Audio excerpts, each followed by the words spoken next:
আগামী ২৬ ডিসেম্বর থেকে শুরু হতে যাচ্ছে বাংলাদেশ প্রিমিয়ার লিগের দ্বাদশ আসর। এদিন সিলেটের আন্তর্জাতিক ক্রিকেট স্টেডিয়ামে অনুষ্ঠিত হবে বিপিএল এর উদ্বোধনী দিনের ম্যাচ। টুর্নামেন্ট শুরুর আগে ২৪ ডিসেম্বর মিরপুর শেরেবাংলা ক্রিকেট স্টেডিয়ামে জমকালো আয়োজন হওয়ার কথা থাকলেও নিরাপত্তা শঙ্কায় সেই অনুষ্ঠানটি বাতিল করা হয়েছে।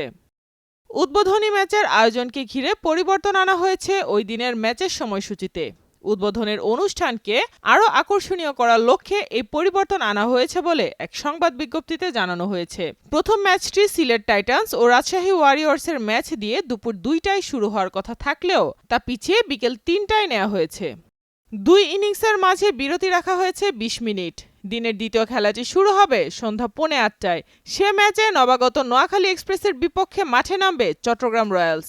এক বিবৃতিতে বিষয়টি নিশ্চিত করেছে বিসিবি। বিপিএলে এবারের আসর অনুষ্ঠিত হবে মোট ৩টি ভেন্যুতে। সিলেট, চট্টগ্রাম ও ঢাকা এই ৩ ভেন্যুতে হবে ৬ দলের বিপিএল।